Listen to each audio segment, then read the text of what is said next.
Kita tunggu dulu. Data.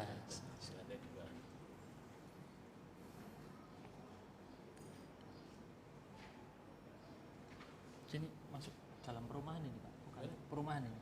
Kampung. Oh kampung, perumahan. Dari tahun 91 ya masjidnya.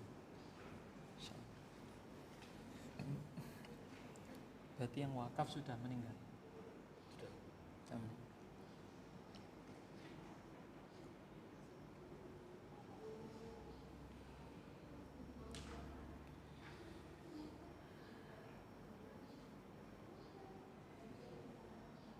Saya nunggu.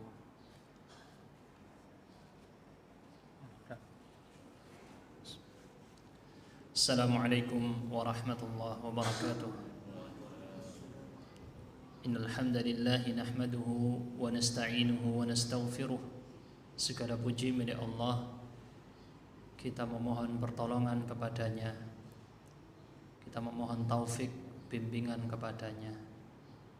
Wa na'udzu billahi min syururi anfusina wa sayyiati a'malina. Kita berlindung pada Allah dari buruknya hawa nafsu kita, dari amal-amal keburukan yang kita lakukan. May yahdihillahu fala mudhillalah. Barang siapa Allah beri petunjuk, tidak ada yang mampu menyesatkannya. Wa may yudlil fala hadiyalah. Barang siapa Allah sesatkan, tidak ada yang mampu memberinya petunjuk. Allahumma salli wa sallim wa barik ala nabiyyina Muhammad. Ya Allah, sampaikanlah salawat dan salam sejahtera untuk Nabi Muhammad dan juga keluarga beliau, sahabat-sahabat beliau, dan orang-orang yang menempuh jalan beliau. Semoga Allah masukkan kita di surga menemani beliau. Amin. Di pagi yang mulia ini semoga Allah berkahi Bapak Ibu, saudara-saudari sekalian yang semoga dicintai oleh Allah. Kita akan membahas tema yang berjudul sehidup semati sesurga, seperti yang ada di tampilan promosi kajian. Sehidup semati, karena ini kata-kata yang sering dipakai orang yang saling mencintai. Pokoknya aku mau sama dia sehidup semati. Tapi kita nggak mau berhenti di situ, karena kita hidup di dunia ini berapa kali Pak? Hidup berapa kali Pak hidup? Bukan cuma sekali hidup. Berapa kali? Di dunia sekali memang ya. Hidup 2 kali. Satu lagi di mana? Di akhirat. Jadi kata-kata YOLO, you only live once, kata anak muda sekarang. Kamu cuma hidup sekali. Salah. Kamu hidup 2 kali. Ada kehidupan yang kedua. Di kehidupan yang kedua itu yang kita ingin kita langgeng sama keluarga kita. Makanya kita beri judul sehidup semati sesurga. Jangan sampai satunya di surga, satunya neraka. Ini suami sama istri. Saya pilih tema ini karena memang fokusnya ke situ. Pengen ini suami dapat hal-hal unek-uneknya istri, yang istri juga dapat unek-uneknya suami. Kajian saya rutin di Lumajang kan itu. Kajian tentang keluarga, alias saya sebagai juru bicara suami kepada istri, dan saya juru bicaranya istri pada suami. Maksudnya kadang suami ini mau ngasih tahu, istriku udah bener saat gini. Yang mau bilang terus terang kan repot, tidak bisa. Akhirnya ustadznya yang nyeramahi, ikut itu cuma saya. Cuma di Lumajang itu seperti itu. Nanti ya.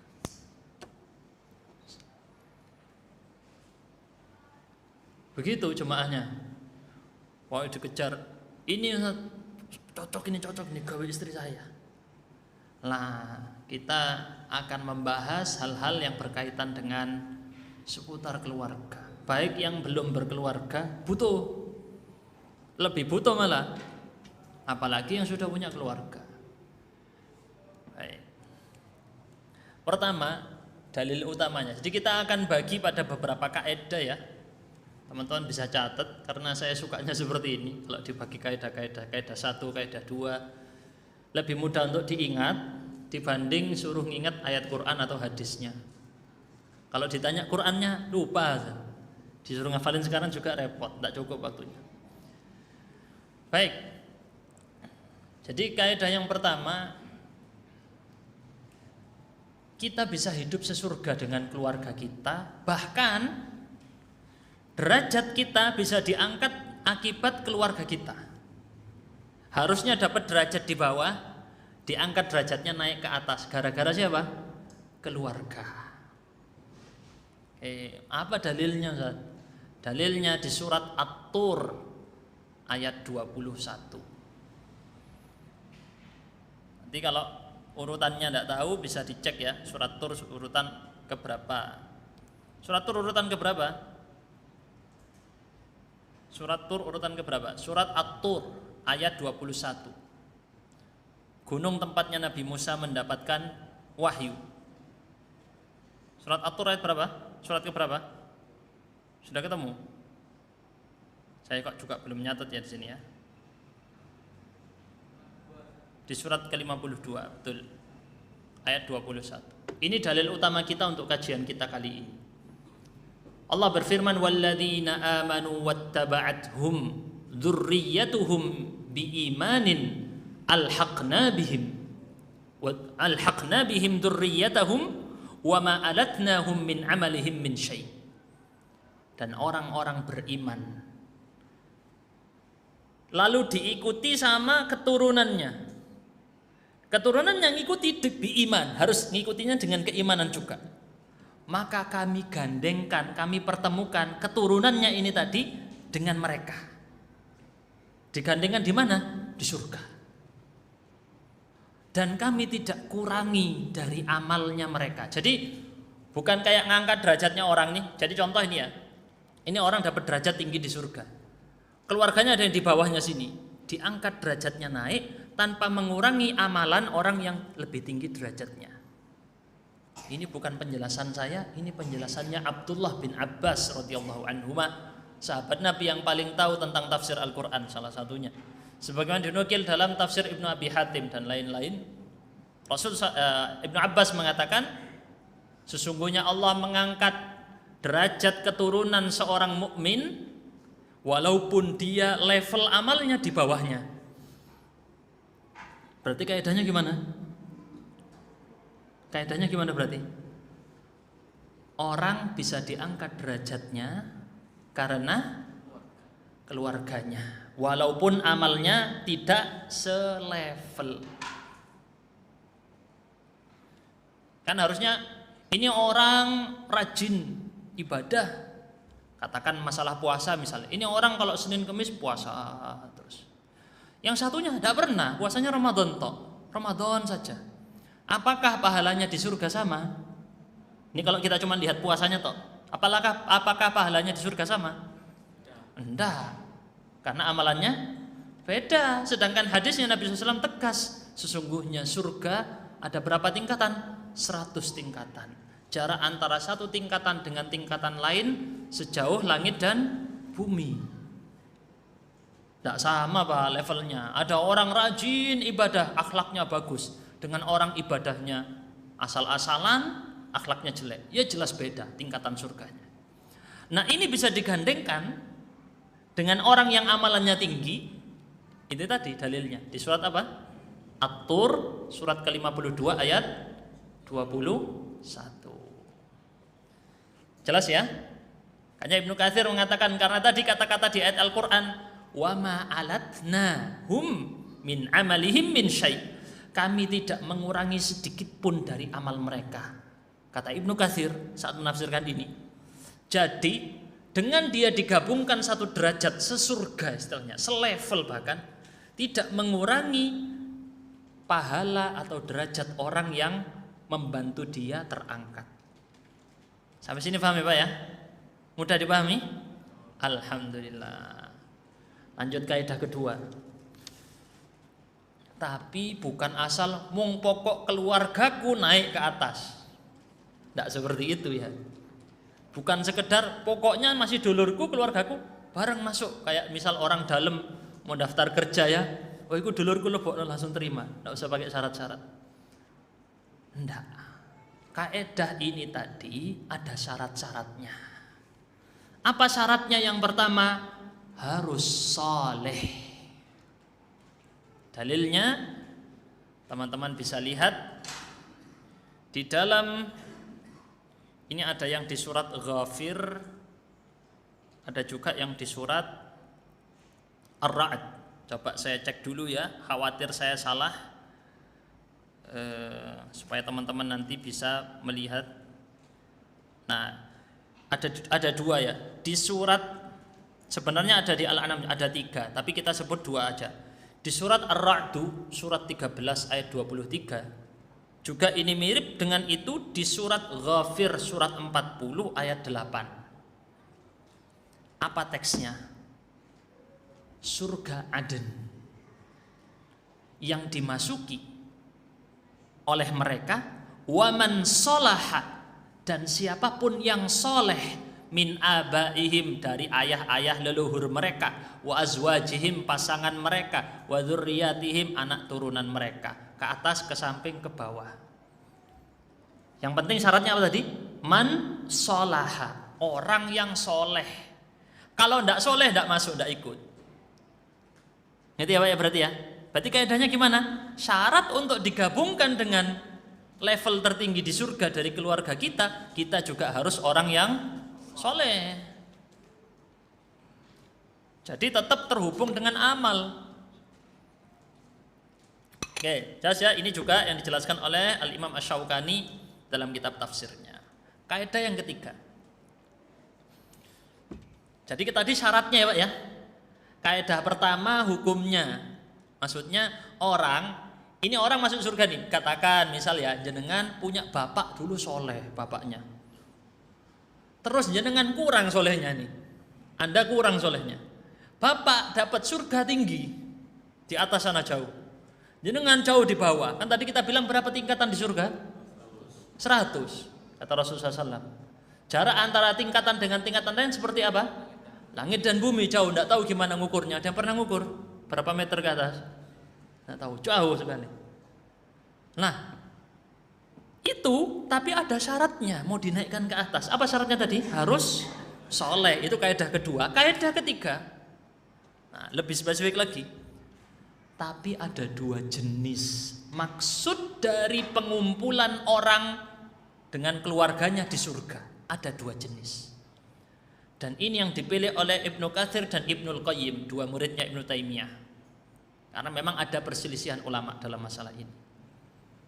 Nah, kita jelaskan pilihan pendapat yang ini ya, karena memang dalil-dalilnya cukup kuat untuk digabungkan. Kalau pakai pendapat yang lain agak bertabrakan dalil antara dalil satu dengan dalil lain. Baik. Apa 2? Sudah dicatat tadi ya? Kaidah keberapa tadi? Ketiga ya. Ada 2 jenis makna dikumpulkan di surga. Jenis yang pertama bersifat sementara. Jenis yang kedua bersifat selamanya. Pokoknya insya Allah saya bikin mudah Pak kajiannya ya, biar ingat. Ada 2. Apa tadi? Jenis pertama sifatnya sementara. Jenis kedua sifatnya selamanya. Yang sementara maksudnya adalah saling berkunjung. Ketemu bentar gitu ya, ngobrol-ngobrol, terus balik ke tempatnya masing-masing. Dalilnya apa loh? Ada dalilnya. Di surat As-Saffat ayat 50 sampai 61. Ini saya cekkan dulu surat As-Saffat surat keberapa? Saya lupa, belum cantumkan ya. Karena saya enggak hafal. Surat ke-37. Surat 37 setelah surat Yasin. Ayat 50 sampai 61. Di dalam ayat ini saya enggak bisa jelaskan panjang mungkin ya. Karena kita punya pembahasan yang banyak. Maka intinya dari ayat ini, mereka penduduk surga satu sama lain saling bertanya. Nanya, dulu aku punya teman, ini kana li qarin. Dan dia mengatakan, A'innaka laminal musaddiqin. Apakah termasuk kamu orang yang percaya pada hari kebangkitan, ada akhirat? Jadi ini dia orangnya tidak percaya. Teman saya dulu tidak percaya. Masa habis mati terus dihidupkan lagi? Tidak mungkin. Maka dia bilang, maukah kalian melihat? Jadi sekarang dia orang yang bilang kayak gitu lagi di tengah-tengah neraka jahim sekarang ini. Jadi ada obrolan yang terjadi di situ, pertemuan antara penghuni surga, kunjungan saling mengobrol. Ini yang ditafsirkan diantaranya tadi saya sebut Ibnu Katsir dan juga Ibnul Qayyim. Kalau di dalam ceritanya Ibnu Katsir di dalam kitab tafsirnya, mereka kumpul penghuni surga ini sebagaimana datang dalam ayat-ayat yang banyak, ngobrol, duduk bareng-bareng ya di tempat yang nyaman, makan, minum dan seterusnya. Ada hidangan, ngobrol, makan, menikmati hidangan. Tetapi semua bahasa ini adalah dengan bahasa yang difahami manusia. Maksudnya nikmat-nikmat surga ini kaedahnya selalu seperti yang disebutkan di dalam hadis Nabi yang sahih dan juga ada di dalam Al-Quran, apa?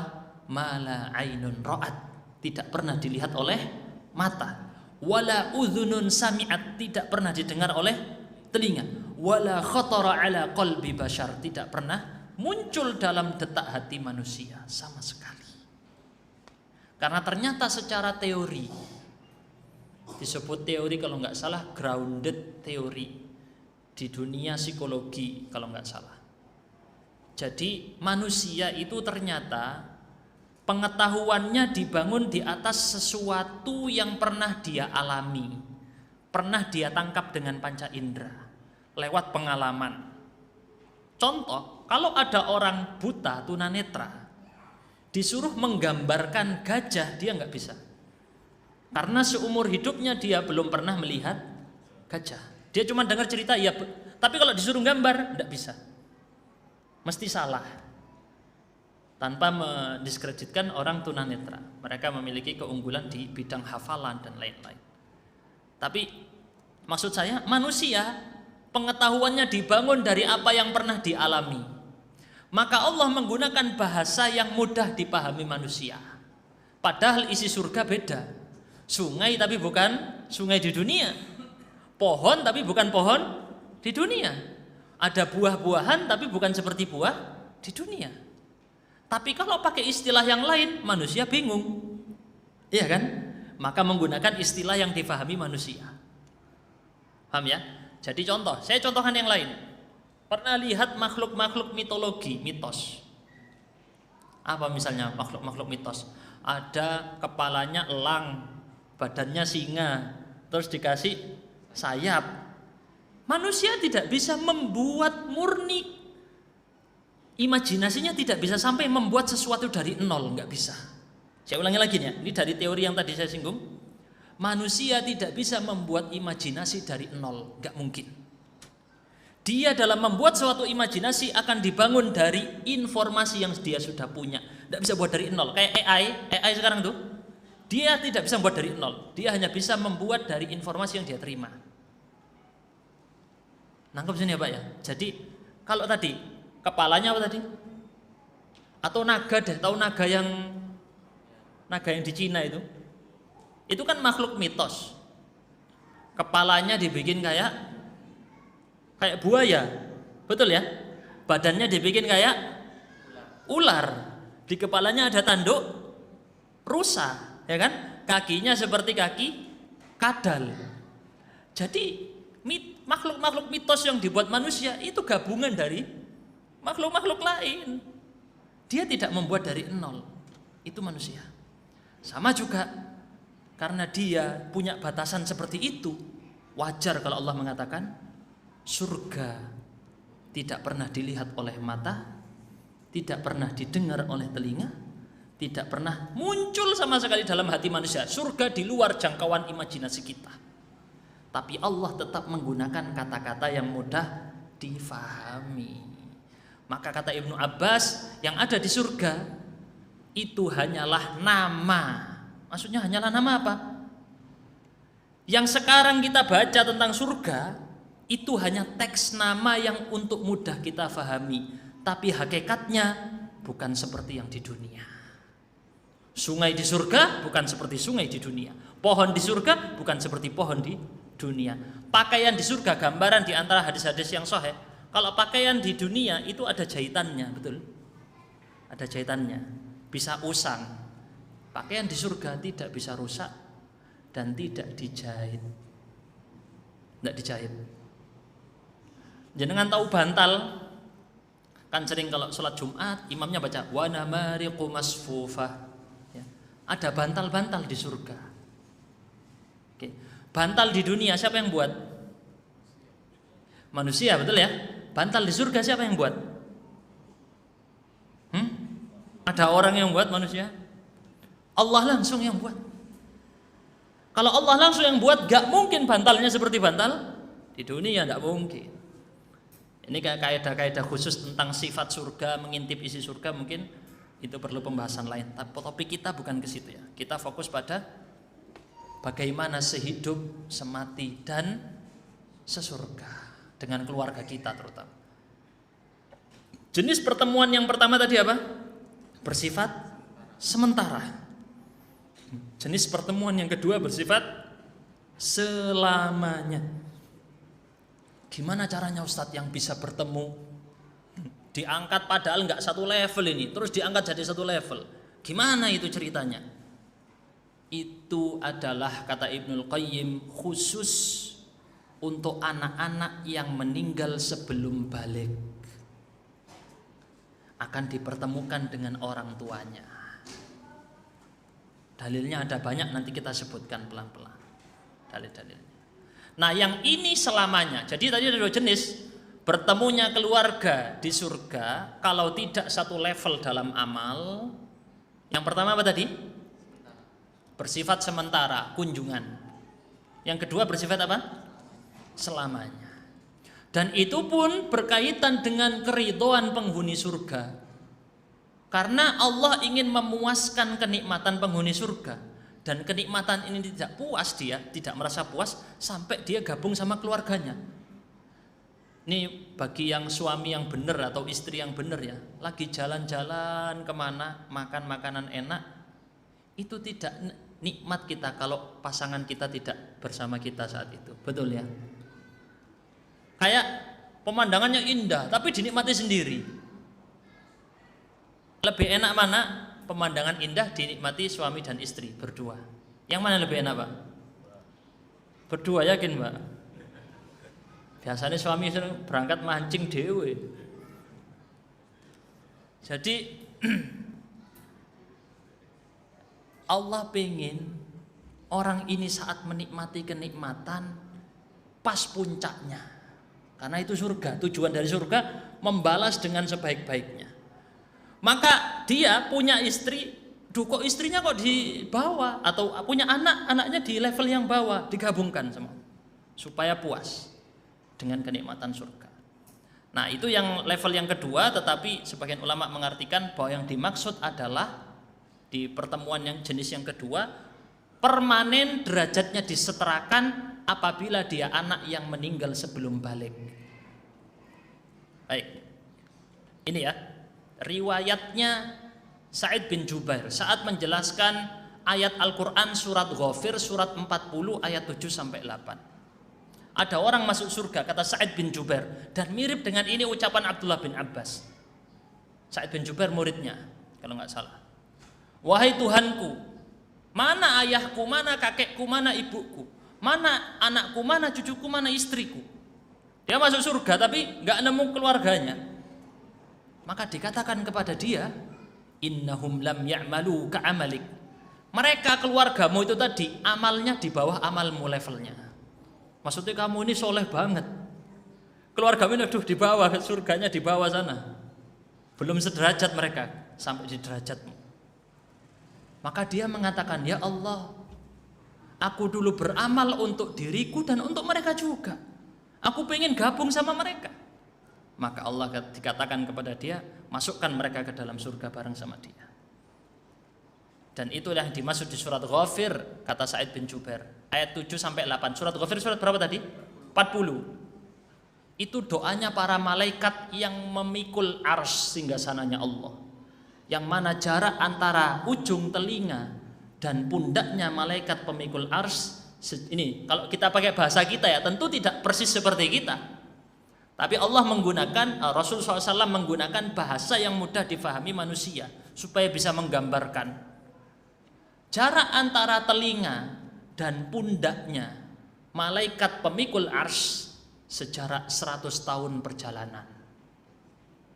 Itu baru ini toh. Tidak tahu bagian tubuhnya yang lain. Malaikat pemikul arsy-nya Allah, singgasananya Allah. Mereka para malaikat yang mulia ini berdoa untuk orang-orang mukmin. Apa doanya? Rabbana wa adkhilhum jannati adnin. Masukkan mereka Allah kepada surga Aden. Allati wa'adtahum, yang engkau janjikan. Wa man sholaha, dan siapapun yang soleh dari anak keturunan mereka, istri-istri mereka, leluhur-leluhur mereka. Suruh gabungkan. Ini doanya malaikat pemikul arsy. Kita masuk kaidah keempat. Kaidah keempat nyambung dengan barusan ya. Anak yang meninggal dunia sebelum balik akan memberi syafaat untuk orang tuanya. Ini banyak dalilnya tentang ini. Kita sebutkan diantaranya hadis riwayat Ahmad dan An-Nasai, disahihkan Ibnu Hajar. Sebentar, notifikasi saya matikan dulu. Baik. Dari Muawiyah bin Qurrah, dari ayahnya, ada seorang laki-laki Ansor datang kepada Nabi bawa anaknya, anak laki-laki. Lalu Rasulullah berkata kepada orang ini, wahai fulan, apakah kamu cinta pada anakmu ini? Orang ini saking senangnya dengan anaknya, suka sama anaknya. Iya wahai Rasulullah, fa'ahabbakallahu kama uhibbu. Apa jawaban laki-laki ini? Semoga Allah mencintaimu sebagaimana aku mencintai anak ini. Berarti maksudnya apa? Sangat, sampai doanya, semoga Allah mencintai kamu wahai Rasulullah sebagaimana aku mencintai anak ini. Ini di bahasa lain, di istilah sastra Arab, tasbih maklub, dibalik perumpamaannya. Jadi maksudnya, aku cinta anak ini seperti Allah mencintai kamu. Mau bilang gitu. Bentuk hiperbola ya, berlebihan dalam mengungkapkan suatu. Saking sayangnya sama anaknya. Tapi suatu hari atau suatu saat orang ini tidak kelihatan. Rasulullah nanya, mana orang ini kok tidak kelihatan tiba-tiba? Kata para sahabat Rasul, anaknya meninggal wahai Rasulullah. Yang dia sayangi ini meninggal. Makanya mungkin berkabung di rumahnya sedih, tidak datang. Maka Rasulullah mengatakan, apakah dia tidak ridho dengan meninggalnya anak ini tadi, lalu dia mendatangi hari kiamat, masuk kepada pintu dari pintu-pintu surga, melainkan anaknya akan datang berlari membukakan pintu tersebut untuk dia. Dalam riwayat yang lain, Rasul mengatakan di depan orang ini, kamu rela enggak kalau nanti di hari kiamat kamu datang ke pintu-pintu surga? Pintu surga ada berapa? Ada 8. Ketika dia datang pintu surga, anaknya lari menyambut, bukakan pintunya untuk bapaknya. Maka laki-laki ini mengatakan, wahai Rasulullah, apakah ini khusus untuk saya atau untuk semua orang? Kata Rasulullah, untuk semua kalian, semua orang. Ini hadisnya sahih, disahihkan Ibnu Hajar. Jadi anak yang meninggal ini, apabila orang tuanya sabar, bisa memberi syafaat di akhirat. Tapi anaknya yang meninggal sebelum balik. Baik, karena itu dalil yang ada di dalam riwayat Al-Bukhari. Syaratnya adalah anak yang meninggal tadi belum balik. Dari riwayat Anas bin Malik, Rasul SAW mengatakan, tidaklah seorang muslim meninggal 3 anaknya yang belum balik, melainkan Allah masukkan dia ke dalam surga dikarenakan rahmat Allah pada mereka. Berapa tadi yang meninggal?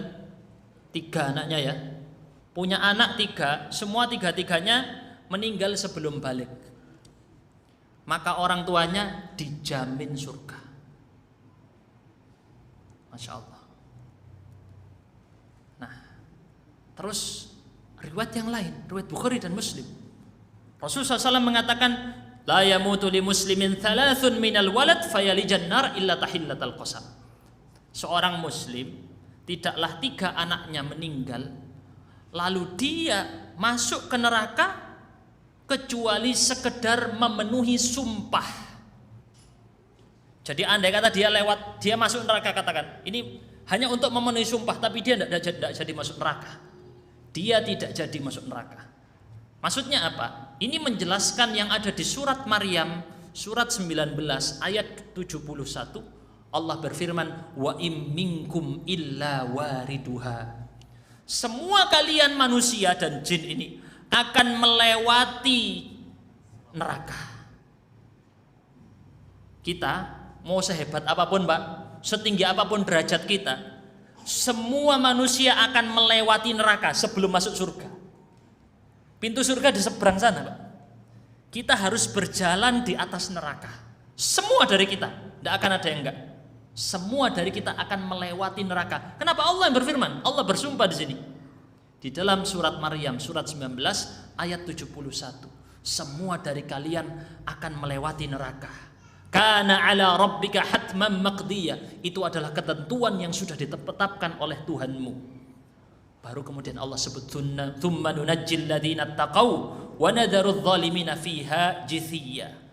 Lalu tapi kami selamatkan orang-orang tertentu, orang-orang yang takwa.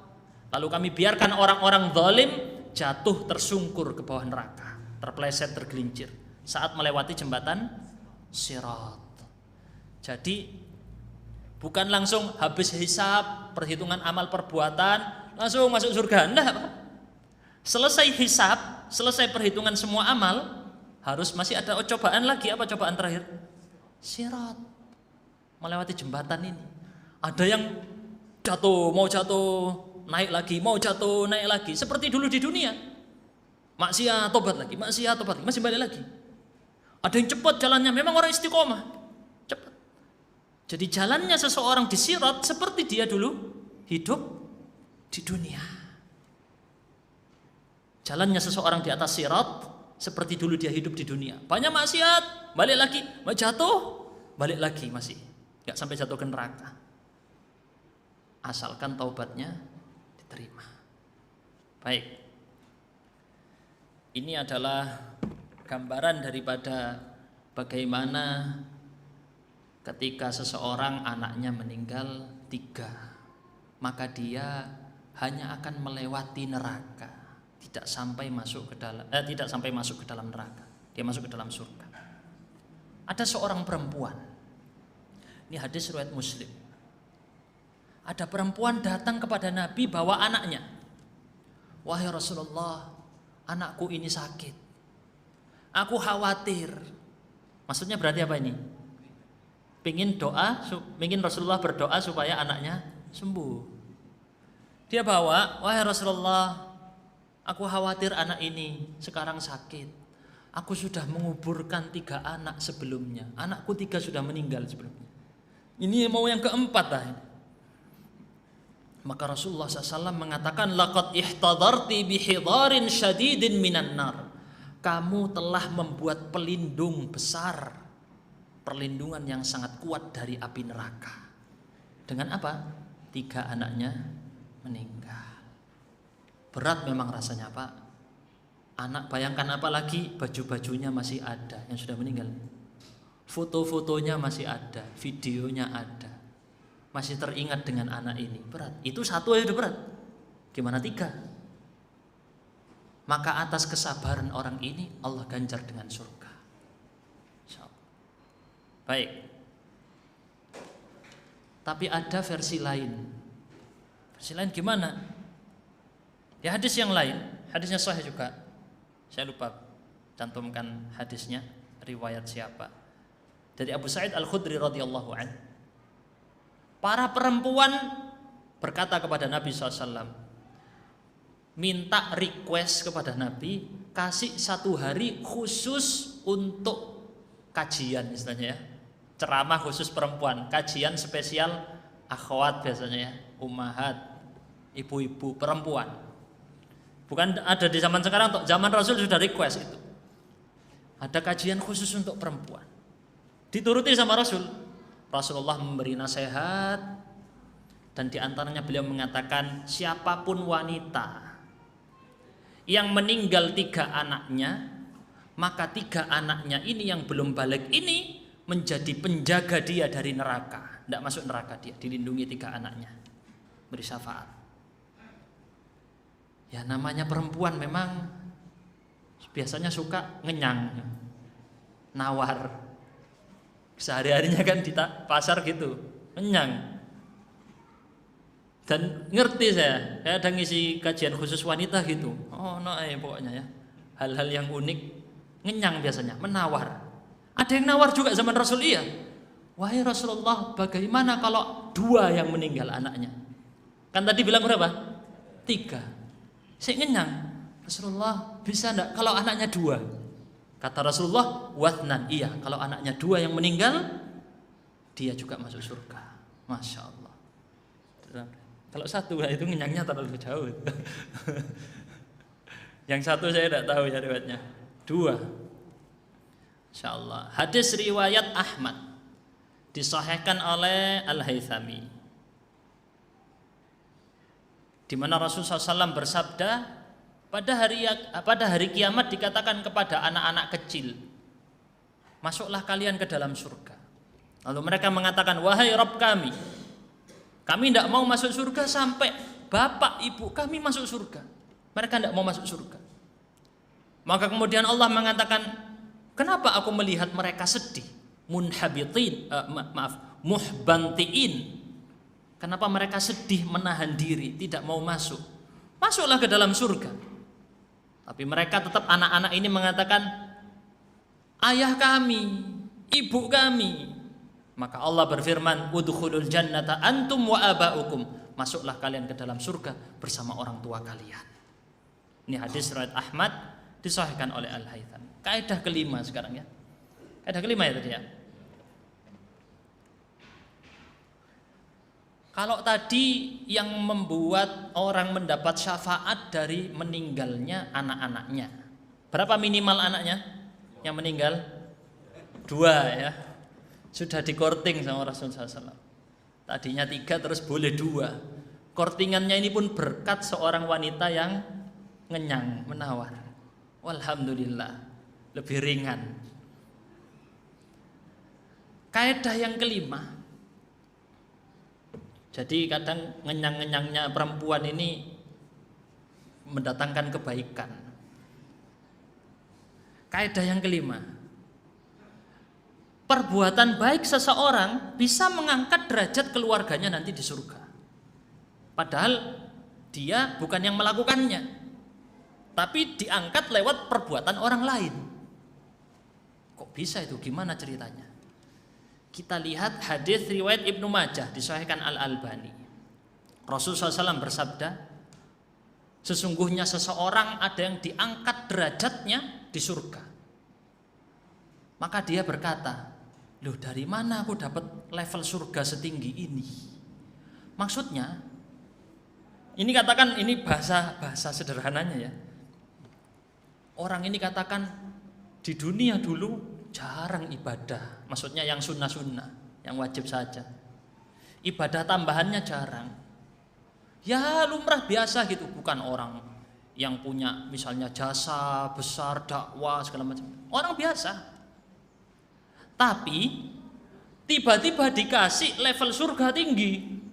Pas katakan barengannya dia ulama-ulama besar katakannya, orang-orang soleh yang rajin tahajud. Lah aku bukan orang ahli tahajud, dimasukkan di sini.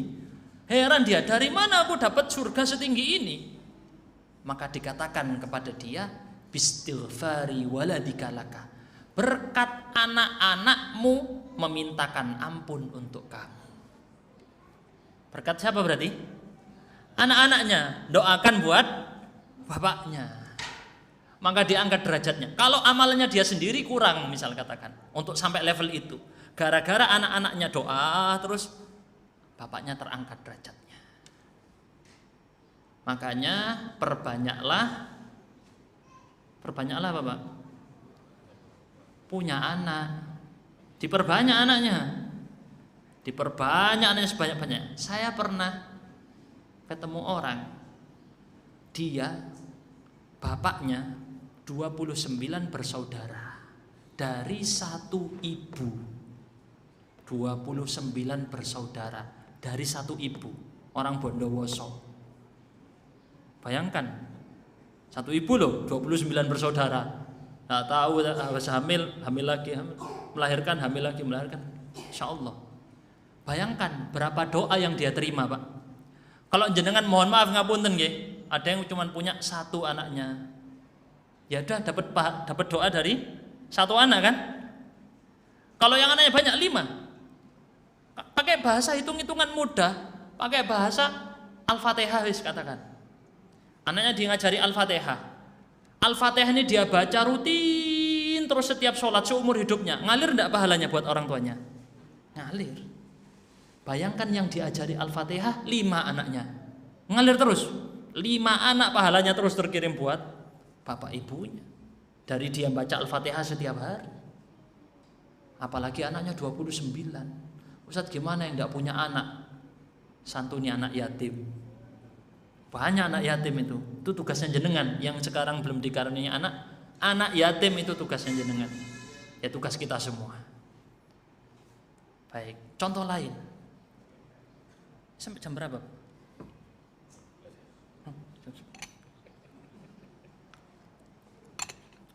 Hadis riwayat Abu Dawud dan Ibnu Hibban disahihkan Al-Albani. Dari Nimran bin Utbah, beliau berkata, kami pernah masuk menemui Ummu Darda. Berarti suaminya siapa? Abu Darda. Kami masuk menemui Ummu Darda. Sementara kami itu adalah anak-anak yatim. Kami waktu itu anak-anak yatim. Bapak-bapaknya meninggal di medan jihad.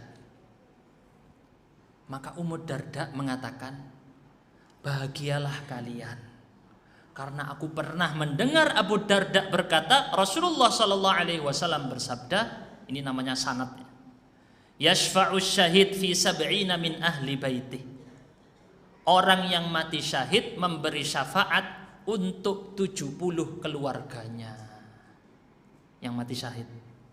Bayangkan, kasih banyak sampai 70, dapat semuanya. Jadi terkadang orang bisa diselamatkan dari neraka lewat amalan orang lain. Kalau amalan sendirinya tidak cukup, berarti pentingnya apa ini? Membuat circle. Aku memang tidak lancar ngaji Quran, tidak hafal Quran, tapi anakku kudu hafal. Aku memang tidak pinter sampai bisa menjadi orang punya jasa di masyarakat, berdakwah sosial, dakwah ceramah, tapi aku pingin anakku bisa. Ini punya komitmen kayak gini Pak, karena bisa jadi jenengan masuk surga bukan dari amalnya jenengan, tapi dari amalnya orang lain. Loh, dalilnya sudah jelas nih, banyak tadi kita sebut ya. Dalil yang pertama yang orang diistighfar itu, dalil kedua orang mati syahid bantu 70 keluarga. Baik, contoh lagi. Ini karena kita pingin tadi apa judul kajiannya? Sehidup, semati, sesurga. Kita tidak pingin akhir perjumpaan dengan keluarga cuman setelah meninggal. Habis meninggal malah pisah. Satu di surga, satu di neraka. Na'udzubillah min dzalik. Nanti kita sebutkan kejadian ini. Ketika keluarga terpisah. Harusnya bareng masuk surga, tidak bisa. Maaf, yang satunya bukan pantas masuk surga, misah. Baik, kita sebutkan hadis riwayat Ahmad dan Ibnu Majah, disahihkan oleh Al-Busiri dan Al-Albani. Dari Buraidah, Rasul Shallallahu Alaihi Wasallam bersabda, Sesungguhnya Al-Quran, saya langsung terjemahkan aja untuk menyingkat waktu. Al-Quran akan menemui pembacanya, penghafalnya pada hari kiamat, saat kuburnya baru terbelah darinya. Jadi ketika dibangkitkan kuburnya terbelah, dia bangkit dari kuburnya dalam wujud orang wajahnya pucat. Loh, gimana kok malah tampilannya pakai tampilan yang kelihatan buruk ya? Pucat wajahnya Pak, pas baru dibangkitkan. Ini orang ahli Quran, rajin membaca Quran, rajin menghafal Quran. Maka kemudian ditanya sama Al-Quran ini, kamu kenal aku? Kata orang ini, aku tidak kenal.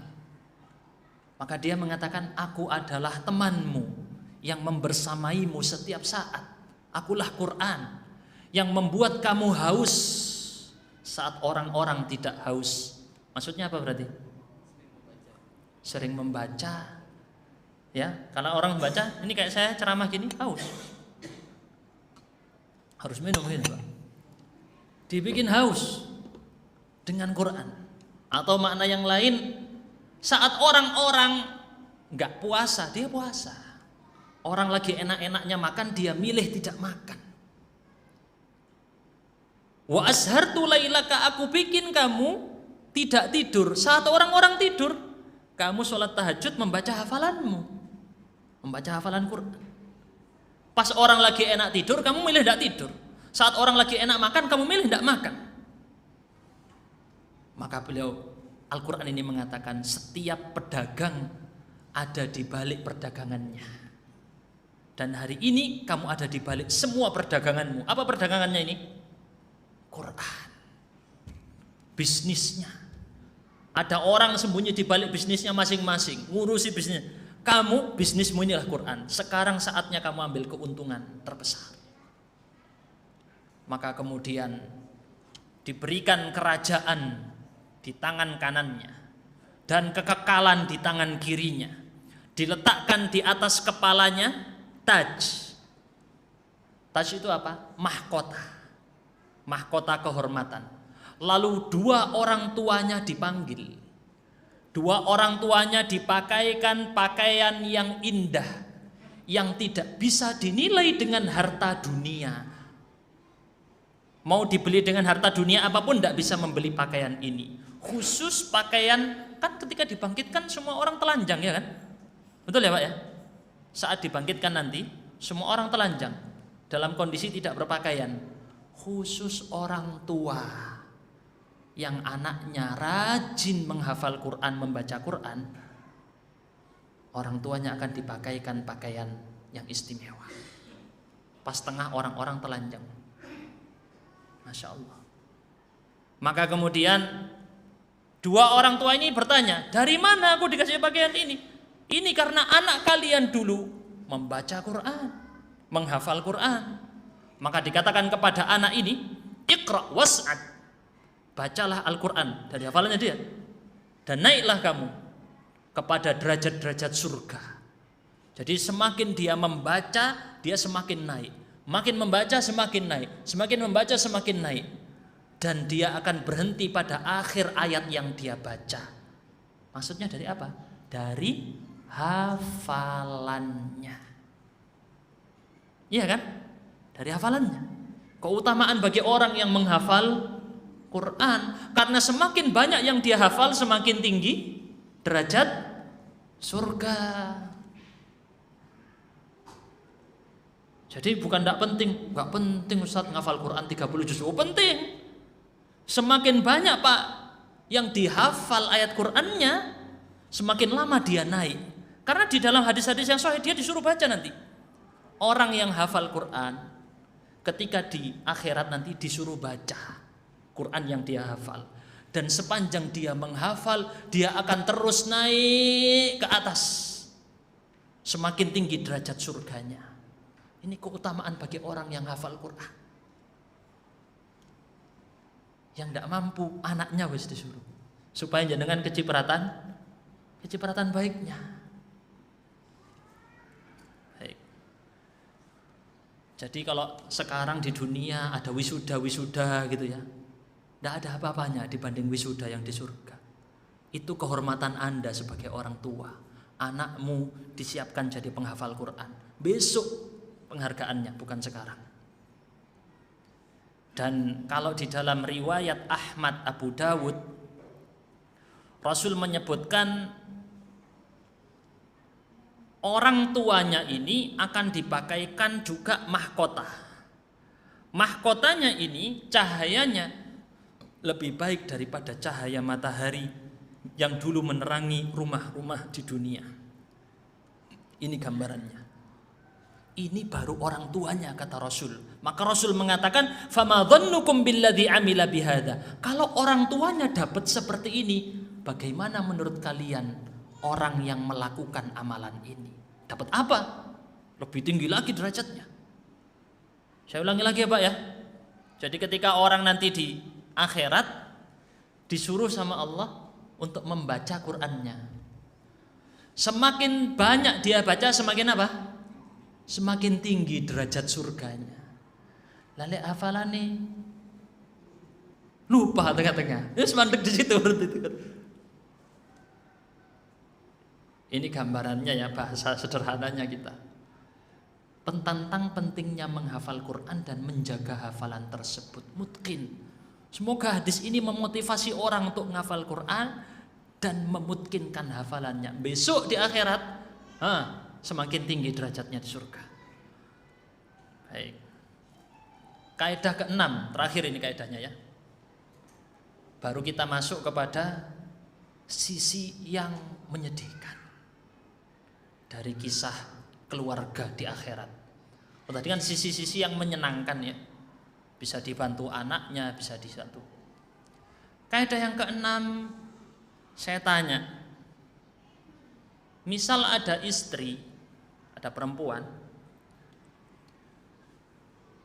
pernah punya selama di dunia punya 3 suami, bisa Pak? Bisa gimana cara? Kan tidak boleh poliandri. Meninggal ya maksudnya. Dia punya suami, meninggal, nikah lagi, meninggal, nikah lagi. Oke, berarti diperebutkan berapa laki-laki nih? 3 laki-laki. Dia nanti di surga bareng suami yang mana? Yakin Pak? Suami yang terakhir ya Pak? Baik. Masya Allah sudah pada tahu ini berarti ya. Jadi kaidah ke-6, istri akan membersamai suaminya yang terakhir kalau sama-sama masuk surga. Lah kalau yang suami yang 3 tadi, 1 toh di surga, yang 2 di neraka, ya sudah masuk surga sama yang di surga. Baik. Dalilnya ini hadis riwayat At-Tabarani, dinilai hasan li ghairihi, memang tidak terlalu kuat statusnya sebagai hadis sahih, tapi masih dikategorikan hasan. Ummu Darda mengatakan, aku mendengar Abu Darda. Dari tadi riwayatnya Ummu Darda ini mesti nyebut suaminya ya, menunjukkan ini suami istri menuntut ilmu. Suaminya belajar dari Rasul, istrinya belajar dari suaminya. Ojo ngobrol di rumah, ngobrol nggak tahu ya. Malah sekarang gara-gara ada HP ini jarang ngobrol juga malah. Yang suami megang HP, yang istri megang HP, nggak ada ngobrol sama sekali. Ini mereka Ummu Darda, Abu Darda, pasangan yang suka berbicara majelis ilmu isinya. Aku mendengar Rasul sallallahu alaihi wasallam bersabda, ayyuma imra'atin tuwaffiya 'anha zawjuha fatazawwajat ba'dahu fahiya li akhiri azwajiha. Wanita manapun yang ditinggal mati suaminya, lalu dia menikah lagi setelahnya, maka dia milik suaminya yang terakhir.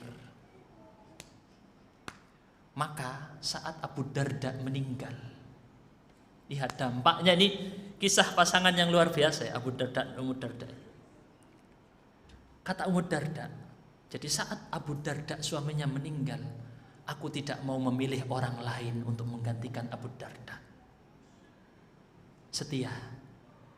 Selain karena setia, karena memang suaminya, kalau dilihat dari kisah-kisah yang ada, memang rutin menyampaikan ilmu dari Rasul kepada istrinya. Maka Muawiyah sebagai pemimpin saat itu menulis surat kepada Ummu Darda, hendaknya engkau berpuasa untuk menahan syahwatmu. Jadi dibantu sama Muawiyah supaya kamu nanti di surga gabung sama suamimu Abu Darda. Luar biasa ini. Yang suami seperti itu baiknya mengajarkan agama. Yang berperan itu suami loh Pak. Kalau suaminya tidak pernah ngisi kajian di rumahnya, di rumah ada pengajian, ada halaqah Quran sama anak, suami membacakan hadis pada istri, harusnya begitu. Kalau kita lihat gaya hidupnya Abu Darda dan Ummu Darda. Nah kadang itu tidak ada seperti itu. Ketika suami bisa memulai hal yang bagus, istri akan ikut. Wa ashiruhunna bil ma'ruf, Allah perintahkan, dan pergaulilah istri-istri dengan cara yang baik. Saya tanya, yang diperintah suami atau istri? Loh, tadi. Yang diperintah suami apa istri? Suami. Karena suami yang harus inisiasi, Pak. Tahu inisiasi? Yang mulai. Jangan nunggu istri yang mulai, jangan. Harus suaminya yang mulai kebaikan karena nanti istri ngikut. Nggak bisa sebaliknya. Itu yang ditegaskan di Al-Quran. Yang mulai harus laki-laki. Kalau laki-laki mulainya bagus, nanti tergantung istrinya nanti. Baik, berikutnya ucapannya Hudzaifah di dalam riwayat Baihaqi, mirip dengan ini ya. Hudzaifah ibnul Yaman, sahabat Nabi, pesan sama istrinya, kalau kamu mau jadi pasanganku di surga, maka nanti setelah aku meninggal, mati ya.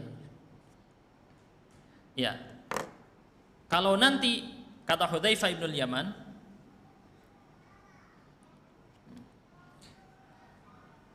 baik, kata Hudzaifah ibnul Yaman kepada istrinya, kalau nanti kamu mau membarengi aku di surga, maka jangan menikah lagi setelah aku meninggal, karena seorang wanita akan bersama dengan suaminya yang terakhir. Oleh karena itu Allah mengharamkan istri-istri Nabi menikah lagi setelah Rasulullah wafat. Supaya apa? Supaya mereka kumpul lagi bersama Rasulullah SAW. Jelas ya Pak ya dalilnya ya. Kita masuk sisi yang menyedihkan. Tapi jangan sangka ini selalu berakhir dengan indah. Kalau tadi kan bagus-bagusnya ya. Ada yang kejadian keluarga malah saling serang menyerang. Bukan saling bantu membantu. Yang tadi kan saling bantu membantu ya. Sekarang saling serang menyerang. Di dalam surat Abasa wa tawalla itu ya. Ayat 33 sampai 37. Allah berfirman, fa idza ja'atis sakhah, apabila datang suara yang memekakkan telinga sampai hampir tuli. Itu adalah apa? Suara apa itu? Suara terompet yang membangkitkan manusia dari kuburnya. Yauma yafirrul mar'u min akhi, seseorang lari kabur melihat saudaranya. Wa ummihi wa abi, kabur melihat ayah dan ibunya. Wa sahibatihi wa banih, kabur melihat istri dan anaknya. Likulli imri'im minhum yauma idzin sya'nun yughni, setiap orang disibukkan dengan urusannya masing-masing.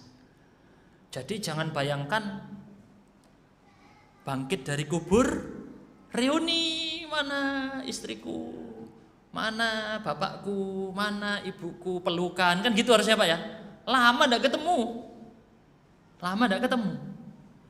Tapi ternyata yang terjadi enggak. Ngelihat istrinya langsung kabur. Aduh, takut kenapa?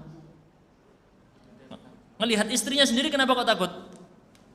Takut dituntut kezaliman dia dulu saat menjadi suami. Ngelihat anaknya kok takut? Takut dituntut sama anaknya dulu, ayahku enggak benar. Ngelihat keluarganya semuanya takut, lihat bapaknya takut, aku dulu bentak bapakku, aku dulu bentak ibuku, dulu aku zalim sama ini, dulu aku zalim. Ingat semuanya wajah-wajah itu, kabur dia lari. Tapi hari itu tidak ada tempat kabur. Semua kecurangan dan kezaliman yang belum selesai di dunia akan diselesaikan di akhirat. Itulah yang dimaksud di dalam surat Az-Zukhruf ayat 67. Al-akhillau yawma idzin ba'duhum li ba'din adu illal muttaqin. Orang yang saling berkasih sayang akan menjadi saling bermusuhan di hari kiamat kecuali orang-orang yang bertakwa. Ini pasangan hidup nih. Masya Allah, buat konten bareng terus katakan ya. Jadi pasangan idola, tapi maksiat. Isinya maksiat, konten-kontennya segala macam. Besok di akhirat yang terjadi mereka akan saling menuntut satu sama lain.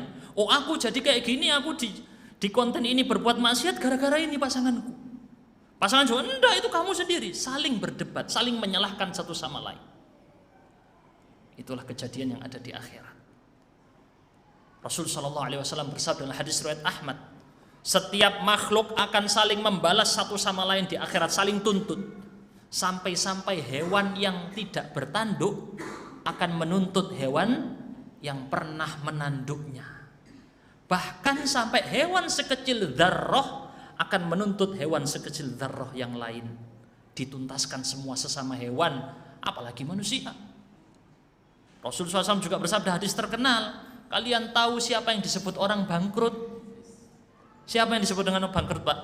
Kata para sahabat, orang tidak punya harta, orang tidak punya uang, nggak punya benda, nggak punya uang, itu orang bangkrut. Kata Rasul, orang yang bangkrut adalah orang datang di hari kiamat, dia bawa pahala banyak, pahala sholat banyak, pahala puasa banyak, pahala apalagi banyak, pahala sedekah banyak. Tapi ternyata dulu di dunia mencaci maki fulan, menuduh zina fulan, makan hartanya fulan, menumpahkan darahnya fulan, memukul si fulan. Maka saat itu transaksinya bukan transaksi fulus rupiah dolar, bukan pakai emas dan perak. Apa transaksinya? Pakai pahala dan dosa. Maka diambil pahalanya yang segunung banyak tadi, diambil dikasih ke orang yang dia dzalimi, diambil kasih orang yang dia dzalimi, dituntaskan semuanya. Sampai kalau pahalanya habis, yang terjadi apa? Udah gak punya pahala.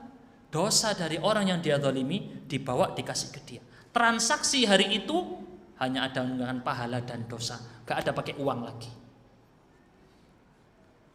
Maka kata Rasul riwayat Bukhari, barang siapa punya kezaliman pada saudaranya, maka tuntaskan sekarang di dunia. Bahasanya Rasul, fal yatahallalhu, halalkan hari ini, sebelum nanti datang hari tidak bermanfaat dirham dan tidak pula dinar. Sekarang kalau masalah kayak gini bisa nggak dituntaskan dengan uang, Pak? Uang damai bisa? Bisa uang damai. Besok di akhirat tidak ada uang damai. Tuntaskan sekarang. Kalau di akhirat kata Rasul yang bisa dijadikan alat pertukaran adalah pahala dan dosa. Jadi hati-hati.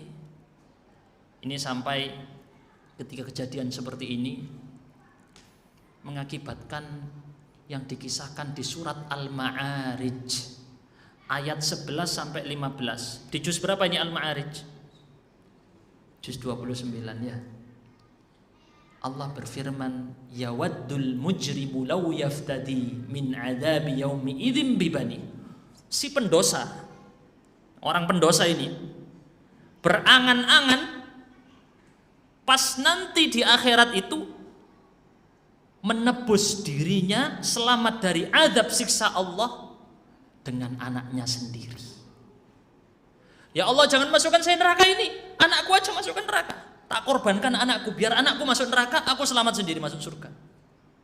Wa sahibatihi wa bani, tidak cukup anaknya, istriku ya Allah masukkan neraka, saudaraku ya Allah masukkan neraka, jangan aku.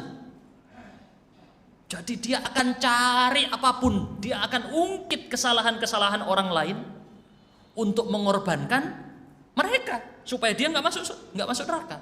Dia akan ungkit, Pak. Tidak ada katanya kalau belum ridha tuntas di dunia akan diungkit di akhirat. Wa fasilatihi allati tuwi, kata Allah. Tidak cukup itu, keluarganya yang dulu di dunia biasa melindungi dia akan dia tuntut, akan dikorbankan, ditebuskan. Bahkan kalau wamang fil ardi jami'an tsumma yunji, kalau bisa semua orang yang ada di dunia ini dia tebuskan supaya dia mendapatkan keselamatan dari neraka. Ingat fulan itu, oh ada masalah itu orang itu dulu. Wah itu. Akan diungkit semuanya di hari pengadilan terbesar. Anda bisa palsukan laporan keuangan sekarang. Anda bisa laporkan hal-hal yang palsu depan karyawan, depan bos, ya kan ya? Anda bisa tipu teman kerja Anda, teman bisnis Anda tipu sekarang, Anda main-mainkan. Kelihatan aman, tetapi nanti ada hari terungkap semua itu. Apa yang Anda siapkan? Jadi yang kita tekankan di sini, kita pengen apa tadi judulnya? Sehidup semati, sesurganya ini. Khawatir pisah. Yang satu di surga, satu neraka, karena tidak memenuhi apa yang seharusnya. Saya pikir ini kajian kita sudah 1 jam ya. Kurang Mbak? Kurang. Gimana ini? Tanya jawab. Baik. Tapi Ustadz, gimana caranya supaya bisa, misalnya ya katakan ya, karena ini dari tadi cuma cerita pas di akhirat ya, saya tidak menjelaskan cara-caranya, karena kalau khusus cara-caranya butuh 1 kali lagi kan, juga lumayan panjang nanti, 1 jam lagi. Tapi saya akan sampaikan sebuah pesan yang bagus. Ini tentang tentang suami dan istri. Tapi tidak apa-apa. Ini riwayat yang disebutkan oleh Ibnu Abid Dunya dari Mi'qal bin Ubaidillah. Beliau mengatakan dulu para ulama, jadi dari para salaf, sahabat tabi'in, saling mengirim wasiat dengan kalimat-kalimat ini apabila mereka berjauhan. Ngirim surat dikasih kata-kata ini. Apa kalimatnya? Man aslaha sariratahu aslahallahu alaniyatahu. Barang siapa memperbaiki dalam batinnya, Allah perbaiki luarnya. Wa man aslaha bainahu wa bainallah kafahullahu ma bainahu wa bainan nas. Barang siapa perbaiki hubungannya dengan manusia, Allah perbaiki. Maaf, kebalik ya. Barang siapa memperbaiki hubungannya dengan Allah, Allah perbaiki hubungannya dengan manusia. Wa man ihtamma bi amri akhiratihi kafahullahu amra dunya. Orang yang fokus ambisi urusan akhiratnya, Allah tanggung urusan dunianya. Yang jadi kunci di sini ada kata yang di tengah tadi. Kalau hubungan Anda bagus dengan Allah, dibereskan hubungan Anda dengan keluarga. Ini kalau dibahasakan ya, segitiga, katakan ya, di bahasa apa namanya ini ya, papan tulis itu ya. Allah, suami, istri, katakan segitiga. Semakin dia dekat kepada Allah, semakin suami dan istri semakin dekat. Semakin dia menjauh dari Allah, suami dan istri semakin jauh. Perbaiki hubunganmu dengan Allah, Allah perbaiki hubunganmu dengan manusia. Kalau difahami sebaliknya, ada masalah hubunganmu dengan manusia, berarti biasanya ada masalah hubunganmu dengan Allah. Saya ulangi lagi. Kalau ada masalah di keluargamu, kamu dengan keluargamu ada masalah, biasanya mesti ada masalah antara dirimu dengan Allah. Ada masalah antara keluargamu dengan Allah. Itu gambaran yang bisa kita jelaskan, kunci utama untuk mencapai tujuan tadi. Walhamdulillahirabbil alamin. Saya serahkan untuk tanya jawab ya. Silakan jika ada yang mau bertanya. Sebenarnya ada materi yang fokusnya di apa tadi? Cara membuat keluarga yang bisa bareng-bareng ke surga. Kalau tadi kan cuma cerita dampaknya nanti saat di surga. Ada yang begini, ada yang begini. Baik, silakan jika ada pertanyaan. Kalau tidak ada, alhamdulillah. Monggo silakan.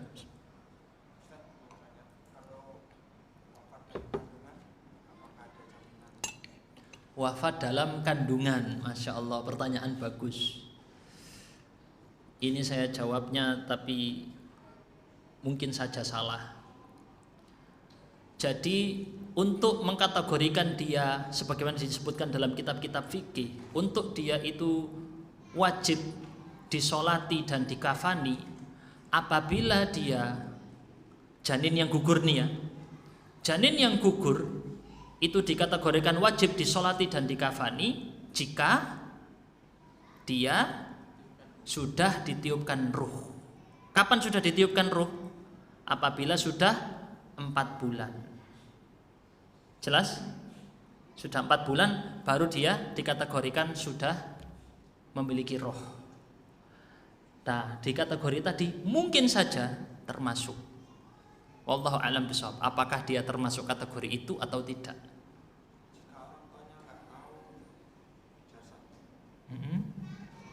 Jika orang tuanya tidak tahu, ya, iya, iya, iya. Kalau tidak tahu ya sudah, tidak masalah. Namanya hukum orang tidak tahu berbeda. Enggak, kalau tidak tahu, hukum orang tidak tahu itu tidak mendapatkan tanggungan apa-apa karena tidak tahu. Jelas ya? Barakallahu fiik. Baik, silakan. Ada lagi? Tidak ada? Ya, baik.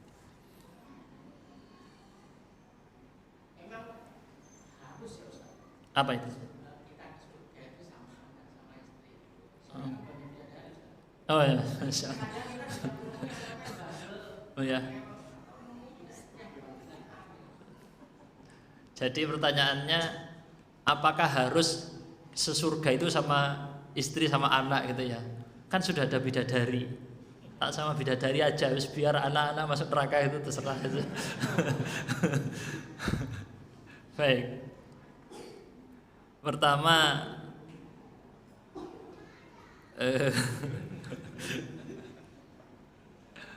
mungkin saking dableknya anaknya.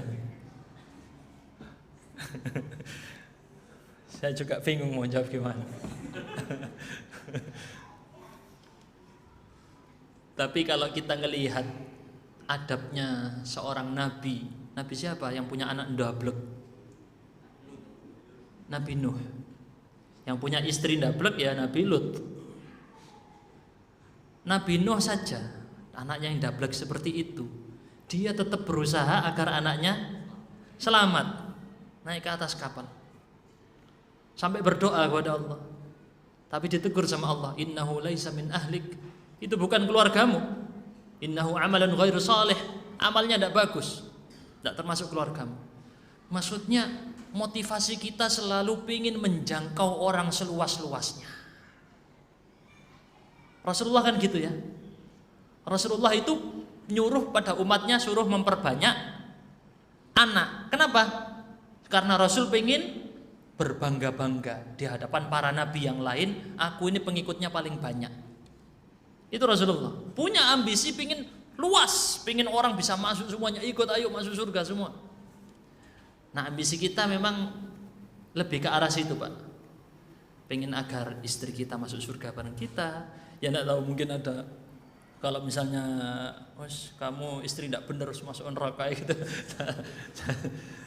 Ya sebisa mungkin kita membawa orang lain, karena pertama, satu, belum tentu kitanya masuk surga, karena kita tidak dijamin masuk surga. Kedua, dengan mengusahakan orang lain masuk ke dalam surga, bisa jadi orang tadi membantu kita memberi syafaat ke dalam surga. Ketiga, bisa jadi mereka yang harusnya divonis masuk neraka akan menuntut kita sebagai kepala keluarga, dulu jenengan tidak didik saya dengan agama. Misal contoh ya Pak ya, dulu kenapa Anda biarkan saya begini-begini berbuat maksiat. Bisa jadi dia malah menyeret kita ke neraka kalau kita tidak menggiring mereka ke surga. Saya ulangi lagi Pak ya, bisa jadi keluarga kita yang tidak kita bawa ke surga, justru mereka yang nyeret kita ke neraka. Na'udzubillahi min dzalik. Itulah alasannya kenapa penting bareng-bareng masuk surga. Soalnya tidak ada tempat ketiga Pak. Kalau nggak surga, neraka. Ada tempat ketiga namanya Al-A'raf. Apa itu Al-A'raf? Di surat Al-A'raf itu, surat keberapa? Surat 7. Al-A'raf apa itu A'raf? Tempat antara surga dan neraka untuk orang-orang yang kebaikan dan keburukannya sama. Ditaruh di situ dulu, menyaksikan diskusi antara penghuni surga, penghuni neraka. Tapi terus kemudian mereka dimasukkan surga. Orang-orang di Al-A'raf. Dibaca kisahnya bagus di surat Al-A'raf ya. Penting Pak. Saya tanya Al-A'raf. Mungkin lewat aja kemarin ya, baca Quran. Penting dibaca itu. Baik, ada lagi? Oh, ini ada dari ibu-ibu dulu ya? Enggak. Apakah doa anak soleh untuk orang tua yang muslim yang tidak pernah sholat bisa menyelamatkan dari neraka? Orang tuanya muslim tapi tidak pernah sholat. Apakah doanya bisa menyelamatkan orang tuanya dari neraka? Baik, ini pembahasan yang berat, tapi saya sebutkan saja pendapat ulama aja ya. Untuk jenengan tahu, mayoritas ulama tidak mengkafirkan, maksudnya mayoritas ulama yang belakangan dari 4 madhab, 3 madhab mengatakan orang muslim yang meninggalkan sholat, yang penting tidak meyakini sholat itu tidak wajib, maksudnya dia cuma malas sholat. Selama dia tidak meyakini bahwa sholat itu tidak wajib, maka dia masih muslim. Madhab Hanafi, Maliki, Syafi'i mayoritas. Madhab Hambali saja minoritas ini yang sekarang di Saudi, mereka berpendapat, dan memang asar para sahabat kuat di sini. Ada ucapannya Umar bin Khattab, ucapan Hudzaifah bin Yaman, banyak. Orang yang meninggalkan sholat karena malas, dia telah kafir, keluar dari Islam. Sampai sini jelas ya? Terus gimana Ustadz saya? Karena ini kan antara dua Pak, 50-50. 50% muslim, 50% kafir. Namanya tebak-tebakan ya. Kalau saya ini bicara tebak-tebakan, wis kalau aku tak anggap muslim aja, tak berdoa, toh nanti misalnya tidak diterima ya sudah, yang penting saya sudah berusaha berdoa. Faham maksud saya ya? Kan ini antara dua, antara doa saya diterima karena dia muslim, atau doa saya tidak diterima karena dia bukan muslim. Faham? Nah, ada dua kemungkinan Pak. Tapi jenengan dengan berdoa rugi atau enggak? Enggak rugi. Ya, tebak-tebakan 50-50. Mungkin 50% berhasil doanya, 50% enggak. Ya sudah, berusaha aja. Selama orang tadi belum tervonis sebagai kafir, menurut banyak ulama, alhamdulillah dipegang itu aja. Toh kita sebagai anak berusaha untuk terbaik buat orang tua kita. Bisa jadi apalagi orang tua zaman dulu akses ilmu tidak bagus, tidak tahu tentang misalnya wajibnya sholat mungkin ya, dan lain-lain. Baik. Ya. Kalau seorang laki-laki itu kan kalau meninggal itu masuk surga dapat bidadari. Akhwat ini apakah ada bidadari dan apakah itu ada dalil? Nah itu, apakah untuk perempuan ada bidadara? Saya tidak tahu itu. Apakah perempuan ada bidadara? Terutama khususnya kan kalau yang perempuan punya suami balik sama suaminya ya kan ya. Yang jadi pertanyaan, perempuan yang tidak punya suami selama di dunia, apa terus masa tidak dapat pasangan ya kan ya di surga? Pertama, Allah pasti menuntaskan apapun kenikmatan yang ada di surga buat para penghuninya. Di puncak, dia pengen apa diberikan. Nah, dalilnya sebagaimana disebutkan, walakum fiha ma tashtahi anfusukum walakum fiha ma tad'un, ya, kalau nggak salah di dalam Al-Qur'an. Walahum fiha ma tashtahi anfusuhum, atau saya lupa domirnya, kata gantinya. Pokoknya mereka penghuni surga mendapatkan apapun yang diinginkan jiwanya. Nah, yang perempuan ini tadi apakah dapat bidadara atau enggak? Allah alam enggak tahu. Bisa jadi dapat ya. Ada pembahasan di antara para ulama, saya belum menelusuri lebih lanjut. Intinya pasti dibikin senang, itu tok wis. Ya, dibikin senang. Yang penting kita fokus mikirkan gimana caranya masuk surga. Bukan sekedar emang nanti di surga ada apa? Oh, enggak ada itu ya sudah enggak mau. Enggak kayak gitu kan? Baik. Alhamdulillah. Ada lagi? Cukup Bapak-bapak? Monggo silakan. Enggak ada? Yang belum menikah? Kenapa itu? Apa yang perlu dipersiapkan supaya Oke. Yang muda-muda belum menikah, apa persiapannya ya? Baik. Saya mulai dulu dengan yang perempuan ya. Yang perempuan. Ada perempuan yang muda-muda juga belum nikah ya kan ya? Baik. Hadis riwayat Ahmad, hadisnya sahih dari Abdurrahman bin Auf. Rasul SAW bersabda, ini disahihkan oleh Al-Albani, Ibnu Hibban dan lain-lain.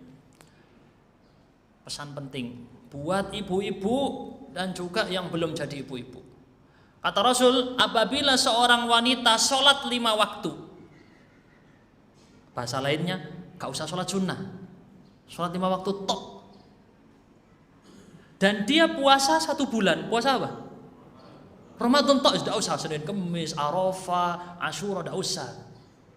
Bahasa lainnya ya, wa hafidhat farjaha, menjaga kemaluannya dan menaati suaminya. Berarti berapa ini?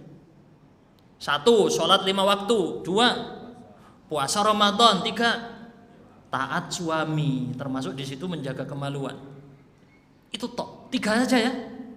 Dikatakan kepada dia, masuklah ke dalam surga dari pintu manapun yang kamu inginkan. Mudah atau sulit? Gimana ibu-ibu? Mudah atau sulit?